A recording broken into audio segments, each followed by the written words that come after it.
Hello everyone, my name is Nathan and today it's time for another episode of Oxygen Not Included in the Ultimate Base 3.0. Today it's finally time we're gonna explore a vast amount of space with our new radbolt engine here.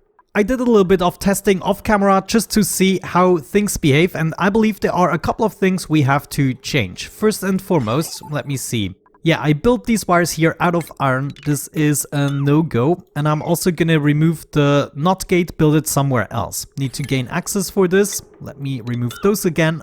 And then basically what it boils down to is that we are going to accumulate a lot of heat, and we have to get rid of it somehow because the door here is gonna overheat and the radbolt joint plate over here. But even these port loaders, it's just gonna eventually accumulate and we need to get rid of that heat. So we're gonna do that here at the bottom. Basically, I figured what we can do is set up a whole bunch of steel tiles. Let me see, we're probably gonna utilize this space here in the center, and then we're gonna build up multiple layers of steel all the way down to this part.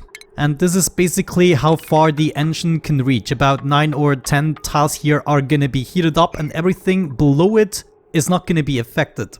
Basically, I want to build up the layers from the bottom so we can easily build them. Actually, we should probably, I don't know, probably install a ladder. I'm gonna fill up the left side here with mafic rock, and then maybe, if we're lucky, we can set up a steam turbine here. All we have to do is move this one more block to the right, which we can do. Set up the transit tube crossing point there, which essentially means I'm gonna be able to move this entire thing, and we might be able to set up the steam turbine right here on the right side. We just have to make a little bit of space. Also, now that we know the system here is working, I figured we could utilize the entirety of the storage we have. All we have to do is move this radbolt reflector. So instead it could be over here, shooting to the left side, and this guy can go. And then this cable right here that is currently activating the radbolt chamber to shoot would have to go to the third radbolt chamber instead. I can make things easier on me by also removing this radbolt reflector, and instead we're gonna place it here, shoot down diagonally.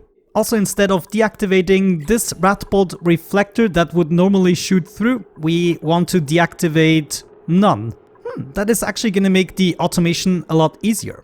So maybe let's rethink the automation here entirely, and we can make the two systems independent using the same storages.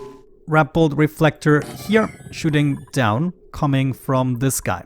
My steam turbine is probably gonna go somewhere here. We need 5 tiles of space, so eventually I might have to remove the ladder. Okay, we don't quite have as much space, but I think we can do it. I wish I built it just 1 or 2 more blocks to the left, but what you gonna do? Let's get one of our famous steam turbines going. That is gonna be placed here, with enough space to not be heated up here, and we just have to have another layer in between. We then need a secure way to transform quickly all the heat from the steel into the water here, into the steam room. And we're gonna use a mechanized airlock for this. Actually, let's get rid of the ladder here and still make a little access point to the room. Let's set up a steel mechanized airlock here that is gonna be transferring the heat, and what we should do is set up some more steel tiles here. Actually, they don't need to be steel. Let's make them out of aluminium so we can extract more heat quickly. The other ones here need to be made out of steel because it could overheat. Let's set up another ceramic tile here, and this way we can safely transfer the heat. But first we have to add the automation. All we really need in this room is a thermosensor. Gonna set that up right here, about in the center of the room. And we're gonna add some automation wire. Let's do that out of iron up to this point, and then I'm just gonna switch to steel to be safe. We're also gonna need a liquid vent in here coming from the steam turbine. And it looks as though we already have some conflicts here. Let me actually see. What am I doing with this line here? Actually that is interrupted. My bad, that is a cooling loop. But we wanna hop over here so it doesn't go through the steam turbine. And from the steam turbine directly over here, including some cooling. So we probably want to hop over here where we will have the cooling. We can already set up some aluminium pipes here, and then we could use the cooling loop we already have. That would be the easiest. So we just, let me see, hop over. I'm already hopping over too many times. I guess the most elegant in this situation would be to add another bridge here. Then we are gonna separate this. The cooling loop is then gonna take a little detour here. We hop over here, do some cooling, and then we can hop back and the loop will continue. Nice. Also, before I forget, I totally forgot to set up the automation here. Let's do that quickly. So right now, this is just the old system. I had to hop over here, the new radbolt generator, but it's now already facing in the right direction. If we think about the conditions here, if the storage is full, this is going to send a green signal. So we want to invert that. We basically want to get a red signal if the radbolts don't need to go to the engine. So when the radbolt storage is full, we don't want a green signal. Set up an AND gate here. This is going to be our first condition. And the second condition with steel wiring up to this point. Then we can switch to LED again. So this is going to go over here into the second condition. This is sending a green signal when the rocket is here. So if the storage is not full and the rocket is here, we are sending a green signal to this radbolt reflector. Otherwise, it is going to be disabled. So from the AND gate, we go out all the way over here and hook this up. We don't want these guys connected and the two systems aren't dependent on each other. Great, I like that. Let me quickly finish what we set up here and then I'm gonna be right back. Oh, actually before I'm back, there's something on Glowani I wanted to do because right now we have way too much power available and I want to utilize that as best as possible. So we're gonna set up at least one more radbolt reflector. Maybe let's even do two more. Let's be daring. Good, we now have basically everything built I wanted to have built. The thermosensor we can already set to above 200 degrees. That is the point where we want to open up the door and allow the steam turbine to cool things down a little bit. I already hooked it up to the main grid, however we still have to... No, we took care of the cooling loop already. So we might want to put some liquid on the ground to do this more effectively. But either way, what I would like to do next is fill this room up completely with water. Hopefully we will be able to do that easily. Actually, it's going to be fairly easy because we can remove this tile and allow the air to get out there. Let's close this off and we can then simply go ahead, hook this up to our current water line. Let's do it right here and cut it off once we don't need it anymore. That did not work. Maybe we have too many intersections by now. Let's move over here temporarily. I just want to fill this completely up. So we're going to go to the point of overpressuring this liquid vent. Before I forget, a little addition I made to the automation here. Instead of only going to the radbolt reflector, I decided to hop over to the AND gate that is controlling the third radbolt chamber there. So we're going through the reflector, hopping over here and activating the same thing as with the launchers. But this time the radbolt reflector is also active, so instead it's going to shoot over to the rocket. Ah, wonderful. That's what I'm talking about. Now we're gonna fill this completely up and once that is done, we can have our first launch here. We are actually... Are we full? Almost. There's just one more shot we need and there it is, filling up the rocket completely. Now the signals should have changed. So this is now red and therefore it's not gonna be activated. Oh, I just noticed another problem. What if this line goes green? Then it is actually activating the radbolt reflector. That would be bad. This has to be like a one-way street. What we could do is simply set up a filter gate and that is going to make it one way. So we set it up here and instead of going directly to the slot of the AND gate, we first go down and then up here. Good. Now it is ultimate. This is freaking ultimate. Hopefully the plan here with the radbolt engine works as well. Let's actually see. 20 tiles is what we can travel with this rocket. I exchanged one of the artifact modules with a solar panel module, just so we can also stay stationary and use the telescope. One more thing I should note, this radbolt joint plate is going to overheat. And during my testings, I actually found this very useful because we'll have a layer of naphtha here that is going to prevent most of the heat and also the nuclear fallout from escaping. Now we should be able to take our journey and the radbolt chambers have the time to refill, giving us the ability to almost completely refill the rocket instantly when we come back. Even though we're not completely done with these rooms yet, I don't think we're gonna overheat the chamber at the first attempt. We already have quite a bit of water in here and we should be able to take the blow from the first start. So I don't see a reason why to wait. Okay then, are we ready? I would say so. Let me save that copper piece here, and then we are gonna check the interior. Hold on, chlorine? Wait, how do we not have the oxygen coming in here? Oh no, I missed something. I can at least explain it here for the water, that makes sense. But I got the gases here out of the correct port. We have the same thing going on here, except the Spacefarer module here is on the top, and right here we do have the gases. Interesting, the water is also not incoming. I wonder if it only happens once we actually launched the rocket. In hopes that is the case, I'm gonna launch the rocket. Let's change the destination. We can go many tiles. For now, I would like to explore in that general direction. I want to explore in all directions. What am I talking about? So I think we're gonna go 4 tiles going through the satellite here in order to get the artifact piece. Ellie, of course, is gonna be our crew. We can acknowledge the warnings and begin the launch sequence. Good luck, Ellie. I really hope your plumbing is gonna work. And there she goes. This is our official first launch. Now let's observe the heat exactly. Looks like we nailed it here with the width. Now there is going to be the nuclear fallout that is heating everything up here, and the idea is we use the nuclear fallout as a medium to transfer the heat to the steel, whatever we couldn't catch with the tiles here anyways. And then it's going to be transferred to the door, as you can see here, transferred over to these tiles, and as soon as we reached a certain temperature, the door is going to open, allowing no more heat to be transferred. And from the looks of it, yeah, we have like 600 degrees here. But let's observe this gas rocket port loader, and we can see it is cooling down quite quickly. And that is because it's going through here. Now, there are certain things we will not be able to save. For instance, this steel door, I think this is gonna overheat eventually because there's no way for me to cool it down actively. The same thing here with that plastic. It's just gonna go over the 160 degrees. But so far this is looking really good. The tiles are now at 100 degrees and they are cooling down substantially. Yeah, even transferring more. Okay, that was a successful first launch. But we can also see these plastic tiles now heated up to 70 degrees and they are not cooling down the slightest.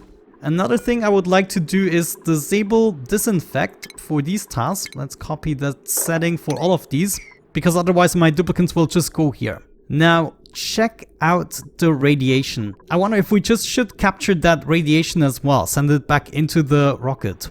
No, we actually managed to mess this up. Now I have to remove this tile as well, so that air gap can go. Let's quickly check the scientific explorer. Ellie is already at the telescope. Wonderful. Unequip that suit. And I also want to know, we will be reaching that target in 1.1 cycles. That is pretty quick. Also, wait, I totally forgot to check. Is that... It's not working. Okay, I'm sorry, Ellie. Yeah, you can get your atmosuit back. We might have to get back to ground. Can I actually do that? Now that we haven't traveled too far yet, could I just go back and figure out what I did wrong? Actually, I think that worked. We are coming back, hopefully quickly. Yes, there we are. So now we are heating things up even more. I mean, that wasn't the plan. Also, did we just heat this up? I have to observe that, otherwise we just have to make this longer. How are we doing here? Okay-ish. Yeah, we can pick up these guys here at the bottom and then close the room. I got what I wanted from this. I'm gonna try to figure out what I did wrong here with the piping. I potentially might just reload the save game where we didn't start the rocket just yet. Yeah, I'm probably gonna do that. So I'm gonna meet you back when I started this rocket again and it is in space and working. I'm gonna let you know once I figure out what was actually wrong.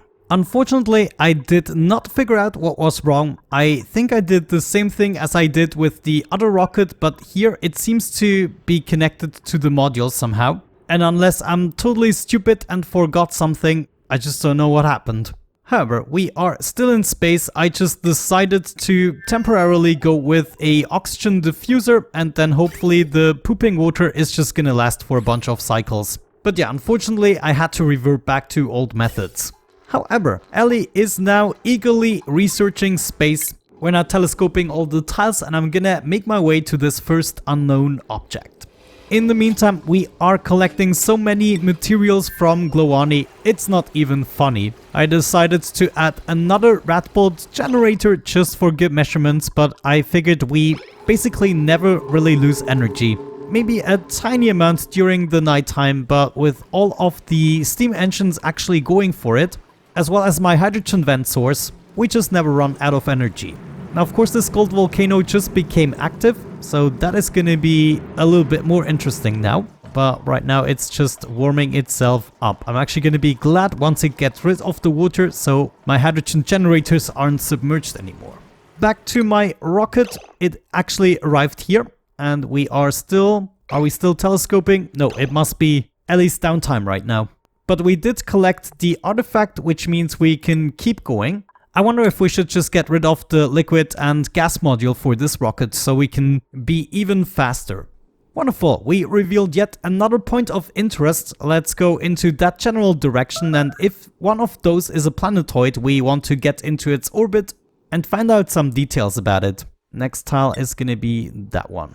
Also, now that we have this room under control, I should actually put back my power system. Hopefully we still have enough steel to actually pull this off. Yeah, still 9 tons of steel, so that is not going to be an issue, but I totally forgot about that. At the moment, on the main planetoid, we don't even have that much of a battery capacity. And with this set of batteries, we definitely changed that. Look at all the loads. It's actually also crazy if you look at the map. There's always something going on here. Materials coming in from Glowani. This is the dream. Interestingly enough, the propulsion of the radbolt engine doesn't seem to produce as much energy. Right now we are suffering because of that. It's because the oxygen diffuser is going at it. Yeah, I did not take that into consideration. But it still seems to be less power than other engines. I'm having a little bit more troubles with the power on this rocket than I like to admit, so I learned I should probably have taken more solar panels with me instead of the liquid and gas cargoes. But yeah, right now I'm just making my way next to this. I'm hoping this is going to be another planetoid. This would easily be reachable with that type of rocket. Oh nice, there is another point of interest. This one might be a little too far away. I just love this. This is going great. This is not going great here with the telescoping. I'm kind of thinking about flying back quickly and fix that problem. We need more power if we are to use the oxygen diffuser, even if we are not. It seems we are only getting power from the solar panel and not the engine at all. So I think what I'm gonna do is make my way back, fix that problem, and then we're gonna fly around here, try to discover all of that and come back again. Yeah, I think that is a good plan. Alright guys, I am back. It is a couple of cycles later. I remodeled the rocket, so now we have 4 artifact modules and 5 solar panels. 4 solar panels would have done, but I just wanted to make darn sure. The rocket is now also slightly faster. We are stationary here at the moment. I can go a little bit further soon, but I first want to explore the tiles that are currently reachable. I'm especially interested in that one here. Before I actually went back, I just discovered this first planetoid here, or the 4th one actually. It is called Coldito, and it is actually metal rich. That is going to be interesting. It also has an iron volcano, which is something we don't have access to just yet. If we oversee the planetoid, we can see it is tiny, and this one should be fairly easy to conquer. Check this out, we just discovered yet another planetoid, and it's this one over here, Filtazon. It only features a cool steam vent, not very interesting. Oh, it has some regolith, so this is the one with the asteroids. It also contains a frozen friend, so there's already a duplicate aboard. I'm gonna wait for the rest of the tiles here to be explored, and then we can continue. But this looks fairly promising. I think I will be able to explore most of the map since the main planetoid is almost in the center. In the meantime, on Glowani, the hydrogen vent actually gave up on me, so I researched it. It's gonna be active in another 35 cycles. This, however, was detrimental for my power usage since we are not using the coal actively anymore. Also looks like it was about time that I actually went back here because everything melted down. Whoops. looks like my cooling loop wasn't able to do the job anymore, and now we have this 1000 degrees aluminium. Well, good job, I would say. We gotta fix that. But there, we can set up a bottle emptier, and that actually reminds me, the payload opener is heating up all on its own. This guy here, whenever it is active, is heating up. So I figured I just add another pipe here in the cooling loop, and now we empty out some more brine, for instance. And then that is hopefully gonna cool down the payload opener again. On Gloani, we're gonna pour some water, and then these are gonna be cooled down as well. Yay! We discovered yet another planetoid. This is very lucky. This is another one that is extremely close. It also contains a crashed satellite, so it's easy resource shipping. It has a natural gas geyser for some power and hydrogen vent, 2 power things, and the tungsten volcano. So wow, that is really lucky. This means we want to colonize Coldito, and we also want to colonize Ukola. It has a magma biome that is also going to be easy energy. Nice, I'm actually really looking forward to this. Let's get into the orbit. Yeah, probably this tile here, so we can oversee it. And here we are cooling things down, finally. Wonderful, we arrived in Ugola. Let's check out how it looks on the surface. Just a enormous slime biome on the top, but it's gonna be easy access to oxygen. Yeah, this one is also gonna be extremely easy to colonize. Great, the next few episodes I already know what we're gonna do. Let's just keep going a little bit. Maybe we're gonna be lucky enough to explore yet another planetoid. I still have 11 tiles left to go. Let's see what happens if we go directly back. That would be 7 tiles. That will be 4, 5, 6, 7, 8, 9, 10, 11. Oh no, we can't make it back. Instead, we're gonna collect the artifact over here, and then we're gonna make our way back, explore that point of interest, and maybe reveal some of that terrain.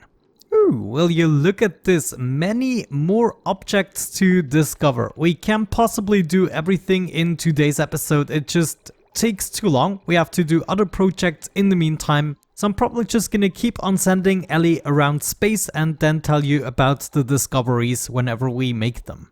But I have to say, this has been pretty great so far. I would say we're gonna kick things off right at this point in the next episode with a bunch more projects. And of course they're gonna be mainly focused on colonizing the 2 planetoids we've been talking about that are gonna give us the iron and tungsten access. But yeah, with that out of the way, thank you so much for watching, guys. I really hope you enjoyed it. Have a great time and see you in the next one. Bye bye.